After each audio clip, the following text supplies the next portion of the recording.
केंद्र सरकार ने अपने कर्मचारियों के लिए यूनिफाइड पेंशन स्कीम यानी यूपीएस का ऐलान किया है। कर्मचारी पहले से चल रही एनपीएस नेशनल पेंशन स्कीम या यूपीएस में से किसी एक को चुन सकते हैं। यूपीएस में सरकार का योगदान 18.5% होगा। ये योजना 1 अप्रैल 2025 से लागू होने जा रही है।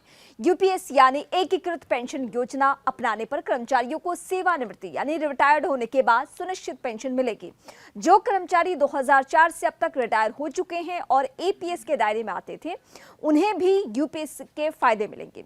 वित्त सचिव डॉक्टर टीवी सोमनाथ ने कहा कि जो कर्मचारी 2004 से अब तक और आगे 31 मार्च 2025 तक सेवानिवृत्त होंगे, वे भी यूपीएस के 5 बिंदुओं का फायदा ले सकेंगे और उन्हें एरियर भी मिलेगा। सबसे अच्छी बात यह है, इसका मतलब यह है कि रिटायर हो चुके कर्मचारी अगर चाहेंगे तो एनपीएस से यूपीएस में शिफ्ट हो सकेंगे और रिटायरमेंट से पहले के 12 महीने के औसत मूल वेतन का 50% पेंशन पाने, 60% पारिवारिक पेंशन और निश्चित पेंशन पाने के हकदार होंगे। उनके पास एनपीएस और यूपीएस में से किसी एक को चुनने का विकल्प होगा। अब एरियर कैसे मिलेगा वो बताते हैं। वित्त सचिव डॉक्टर टीवी सोमनाथन ने कहा है कि जो कर्मचारी 2004 से अब तक और आगे 31 मार्च 2025 तक रिटायर होंगे, वे भी यूपीएस का फायदा ले सकेंगे। उन्हें एरियर्स भी मिलेगा।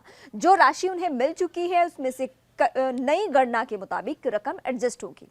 सरकार ने एरियर्स के लिए 800 करोड़ रुपए रखे हैं। केंद्र का पेंशन में जो योगदान बढ़ेगा, उसके अतिरिक्त भार को वहन के लिए वार्षिक आधार पर 6,250 करोड़ रुपए रखे गए हैं।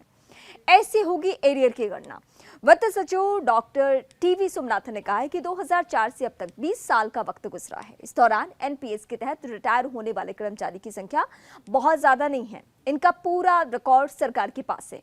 वे कब सेवा में आए, कब वे रिटायर हुए, तब उन्हें रकम कितनी मिलेगी, ये सारी जानकारी सरकार के पास है।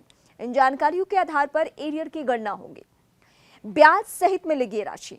यूपीएस के तहत अगर किसी पेंशन धारक का एरियर अगर बनता है तो उस पर सरकार ब्याज का भी भुगतान करने वाली है। अगर वे यूपीएस चुनते हैं तो उन्हें गणना के मुताबिक ब्याज जोड़कर जितना एरियर बनता है उतना दिया जाएगा।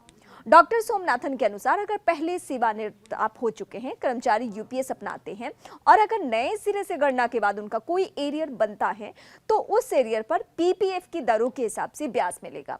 अभी पीपीएफ की ब्याज दर 7.1% सालाना है।